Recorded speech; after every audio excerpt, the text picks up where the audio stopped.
Hi, ನಾನು ನಿಮ್ಮ ವಿಜಯ. ನೀವು ನೋಡ್ತಿದ್ದೀರಾ ವಿಜಯ ಲಾಕ್ಸ್ ಬೆದ್ರ. ನೋಡಿ, ಈ ಸೊಪ್ಪಿನಿಂದ ಒಂದು ಪಲಾವ್ ಮಾಡುವ ಅಂತ ಇದ್ದೇನೆ. ನಾನು ಮಾಡಿದ ಅಡುಗೆ ನಿಮಗೆ ಇಷ್ಟ ಆದರೆ ಲೈಕ್ ಮಾಡಿ, ಶೇರ್ ಮಾಡಿ, ಕಮೆಂಟ್ ಮಾಡಿ. ಯಾರು ವಿಜಯ ಲಾಕ್ಸ್ಗೆ ಸಬ್ಸ್ಕ್ರೈಬ್ ಮಾಡಲಿಲ್ಲ ಅವರು ಸಬ್ಸ್ಕ್ರೈಬ್ ಮಾಡಿ. ನೋಡಿ, ಆ ಸೊಪ್ಪನ್ನು ಕೊಯ್ದು ತಂದು ತೊಳೆದು ನೋಡಿ ಈ ರೀತಿ ಇಟ್ಕೊಂಡಿದ್ದೇನೆ.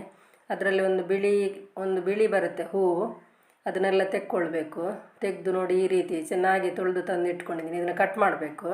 ಅದಕ್ಕೆ 2 ನೀರುಳ್ಳಿ ಮತ್ತು ಒಂದು 7ರಿಂದ 8 ಬೀನ್ಸ್, ಹಾಗೆ ನೋಡಿ 7ರಿಂದ 8 ಬೀನ್ಸ್ ಮತ್ತು ಕೊತ್ತಂಬರಿ ಸೊಪ್ಪು, ಹಾಗೆ 2 ಟೊಮೆಟೊ, ಸ್ವಲ್ಪ ಕರಿಬೇವು. ಇದನ್ನು ನಾವು ಇದಕ್ಕೆ ಕಟ್ ಮಾಡ್ಕೊಳ್ಳೋಣ. ಈಗ ರುಬ್ಬಲಿಕ್ಕೆ ನೋಡಿ ಕಾಯಿಮೆಣಸು, ನೋಡಿ 3 ಕಾಯಿಮೆಣಸು, 2 ಸ್ವಲ್ಪ ಹಣ್ಣಾಗಿದ್ದು ಮೆಣಸು. ಇದನ್ನು ನಾವು ರುಬ್ಬಲಿಕ್ಕೆ ಹಾಕ್ಕೊಳ್ಳೋಣ, ರುಬ್ಬಿಕೊಳ್ಬೇಕು. ಅದಕ್ಕೆ ನಾವು ತೊಳೆದಂಥ ಕೊತ್ತಂಬರಿ ಸೊಪ್ಪು ಅದನ್ನು ತುಂಡು ಮಾಡಿ ಹಾಕುವ. ಅದಕ್ಕೇ ಹೀಗೆ ಕಟ್ ಮಾಡಿ ಹಾಕ್ಕೊಳ್ಳೋಣ. ಇದಕ್ಕೆ ಸ್ವಲ್ಪ ನೀರುಳ್ಳಿ, ಒಂದು ಅರ್ಧದಷ್ಟು ಟೊಮೆಟೊ, ಒಂದು ಅರ್ಧದಷ್ಟು ನೀರುಳ್ಳಿ, ಇದನ್ನು ಹಾಕಿ ನಾವು ರುಬ್ಬಿಕೊಳ್ಳೋಣ. ನಾವು ಇದಕ್ಕೆ ಶುಂಠಿ ಎಲ್ಲ ಹಾಕಲಿಲ್ಲ, ಬೇಕಿಲ್ಲ ಅಂತ ಹಾಕಲಿಲ್ಲ. ಶುಂಠಿ ಬೆಳ್ಳುಳ್ಳಿ ಪೇಸ್ಟ್ ಎಲ್ಲ ಹಾಕುವುದಿಲ್ಲ ಇದಕ್ಕೆ, ಹಾಗೆಯೇ ಮಾಡ್ಕೊಳ್ಳೋದು. ನೋಡಿ, ಇದು ಜಾಯಿಕಾಯಿ, ಅದರ ಮೇಲಿನ ಸಿಪ್ಪೆಯನ್ನು ತೆಗೆದು ಸಣ್ಣ ಪುಡಿ ಮಾಡಿಕೊಂಡಿದ್ದೇನೆ. ಇದು ನಮಗೆ ಆರೋಗ್ಯಕ್ಕೆ ತುಂಬಾ ಒಳ್ಳೆಯದು, ಹಾಗೆ ಫ್ಲೇವರ್ ಕೂಡ ಒಳ್ಳೆಯದಿರುತ್ತೆ. ಅದನ್ನು ಹಾಕ್ಕೊಂಡಿದ್ದೇನೆ ಒಂದು. ಈಗ ನೋಡಿ, ಇದು ರುಬ್ಬಿ ಆಯಿತು. ಈಗ ಕುಕ್ಕರ್ ಬಿಸಿಗೆ ಇಟ್ಕೊಳ್ಳೋಣ. ಕುಕ್ಕರಿಗೆ ಈಗ ನಾವು ಸ್ವಲ್ಪ ಒಂದು 3ರಿಂದ 4 ಸ್ಪೂನಷ್ಟು ತುಪ್ಪ ಹಾಕ್ಕೊಳ್ತೇನೆ.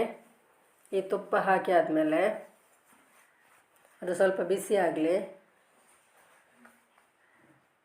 ಬಿಸಿ ಆದಮೇಲೆ ಇದಕ್ಕೆ ಕರಿಬೇವು ಹಾಕ್ಕೊಳ್ಳೋಣ. ಅದ ನಂತರ ಇದಕ್ಕೆ ನಾವೀಗ ಚಕ್ಕೆ ಹಾಕೋಣ.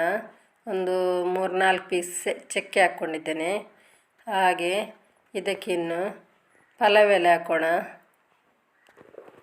ನೋಡಿ, 2 ಪೀಸ್ ಪಲಾವ್ ಎಲೆ, 1 ಸ್ಪೂನು ಸೋಂಪು. ಇದು ಫ್ಲೇವರಿಗೆ ಮತ್ತು ಟೇಸ್ಟಿಗೆ ತುಂಬ ಚೆನ್ನಾಗಿರುತ್ತೆ. ಸ್ವಲ್ಪ ಮಗ್ಚೋಣ.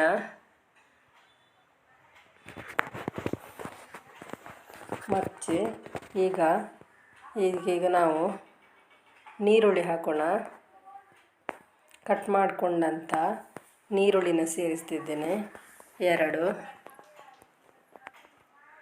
ಆಮೇಲೆ ಸ್ವಲ್ಪ ಮಗ್ಚೋಣ.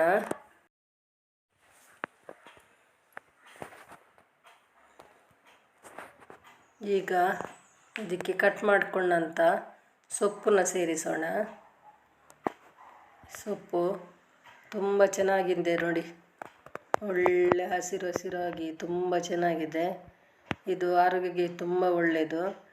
ಇದು ನಮಗೆ ಬೆನ್ನು ನೋವು ಮತ್ತು ಕೈಕಾಲೆಲ್ಲ ನೋವು, ಮೈಕೈ ನೋವು ಇದಕ್ಕೆಲ್ಲ ಆಗುತ್ತೆ.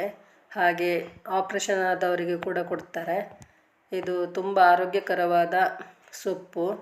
ಇದು ಗಣಿಕೆ ಸೊಪ್ಪು ಉಂಟಲ್ಲ, ಅದೇ ರೀತಿ ಸೊಪ್ಪು.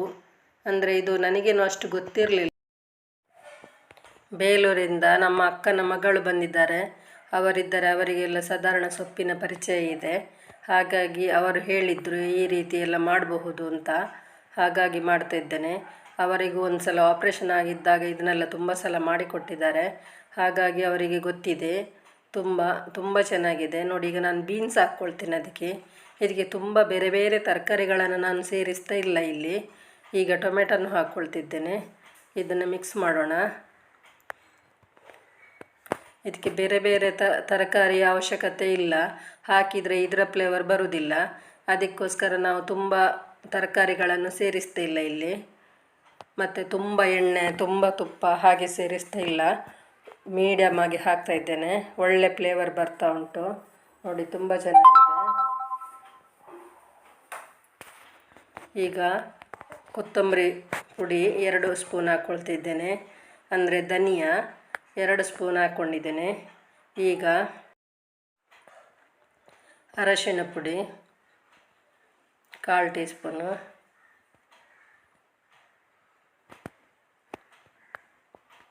ಸಿಂಪಲಾಗಿ ಮಾಡ್ತಿದ್ದೇನೆ. ಸಿಂಪಲಾಗಿ ಹೇಗೆ ಮಾಡೋದು ಅಂತ ತೋರಿಸ್ತಿದ್ದೇನೆ ನಿಮಗೆ.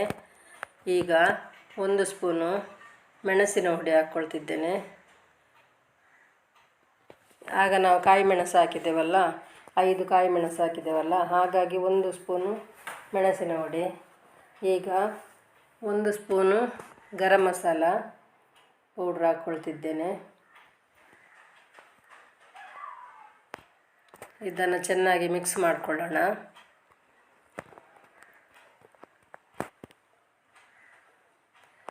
ನಾವು ತುಂಬ ಮಸಾಲೆ ಅಥವಾ ತುಂಬ ತರಕಾರಿ ಬೇರೆ ಬೇರೆ ಐಟಮ್ಸ್ ಎಲ್ಲ ಇದಕ್ಕೆ ಯಾವುದು ಸೇರಿಸ್ತಾ ಇಲ್ಲ. ಸಿಂಪಲಾಗಿ ಮಾಡ್ತಾಯಿದ್ದೇನೆ. ಸಿಂಪಲಾಗಿ ಹೇಗೆ ಮಾಡಬಹುದು ಮಾಮೂಲಿ ಅಕ್ಕಿಯಲ್ಲಿ ಅಂತ ತೋರಿಸ್ತಿದ್ದೀನಿ. ನಾನಿವತ್ತು ಸೋನಾ ಮಸೂರಿ ಅಕ್ಕಿ ಅಥವಾ ಇದು ಬಾಸ್ಮತಿ ಅಕ್ಕಿ ಹಾಗೆಲ್ಲ ಮಾಡ್ತಾಯಿಲ್ಲ. ನಾನಿವತ್ತು ಮಾಮೂಲಿ ಅಕ್ಕಿ, ಅಂದರೆ ಅನ್ನಕ್ಕೆ ಯಾವುದು ಅಕ್ಕಿಯಲ್ಲಿ ಮಾಡ್ಬೋದು ಅದರಲ್ಲಿ ಮಾಡ್ತಾಯಿದ್ದೇನೆ ನಾನು ನೋಡಿ. ಈಗ ರುಬ್ಬಿಟ್ಟ ಮಸಾಲೆಯನ್ನು ಸೇರಿಸಿದೆ. ಇದಕ್ಕೆ ರುಚಿಗೆ ತಕ್ಕ ಇದು ಅಕ್ಕಿ ನೋಡಿ, ಇದು ಮಾಮೂಲಿ ಅಕ್ಕಿ. ಇದನ್ನು ನಾನು ತೊಳೆದು ತಂದು ಇಟ್ಕೊಂಡಿದ್ದೇನೆ ನೋಡಿ. ಈ ರೀತಿ ಇದೆ ಅಕ್ಕಿ. ಇದನ್ನು ತೊಳೆದು ತಂದು ನೋಡಿ, ಈ ಲೋಟದಲ್ಲಿ 4 ಲೋಟ ಅಕ್ಕಿ ಹಾಕ್ಕೊಳ್ತಾ ಇದ್ದೇನೆ. ಅದನ್ನು ಈಗ ಸೇರಿಸಿಕೊಳ್ಳುವ. ಇದಕ್ಕೆ 4-5 ವಿಸಿಲೆಲ್ಲ ಬೇಡ, ಮತ್ತು ಅಕ್ಕಿನ ನಾವು ನೆನೆಸಿಡುವ ಅಗತ್ಯ ಇಲ್ಲ, ಹಾಗೆಯೇ ಮಾಡ್ಕೊಳ್ಬಹುದು. ಈಗ 4 ಲೋಟ ಅಕ್ಕಿಗೆ 8 ಲೋಟ ನೀರು ಸೇರಿಸ್ತಿದ್ದೇನೆ. ಅಂದರೆ ಸೊಪ್ಪಿಗೆ ಏನು ಎಕ್ಸ್ಟ್ರಾ ನೀರು ಬೇಕಾಗುವುದಿಲ್ಲ, ಮತ್ತು ಬೇರೆ ತರಕಾರಿ ಎಲ್ಲ ಸೇರಿಸಲಿಲ್ಲ ನೋಡಿ. ರುಚಿಗೆ ತಕ್ಕಷ್ಟು ಉಪ್ಪು ಹಾಕ್ಕೊಳ್ತಾ ಇದ್ದೇನೆ. ನಾವು ಬೇರೆ ತರಕಾರಿ ಎಲ್ಲ ತುಂಬ ಸೇರಿಸಲಿಲ್ಲ ಅಲ್ಲ, ಮತ್ತು ಬೀನ್ಸ್ ಮಾತ್ರ ಸೇರಿಸಿದಲ್ಲ, ಹಾಗೆ ಜಾಸ್ತಿ ಎಕ್ಸ್ಟ್ರಾ ನೀರೇನು ಬೇಕಾಗೋದಿಲ್ಲ. ಇದೇ ನೀರು ಸಾಕಾಗ್ತದೆ.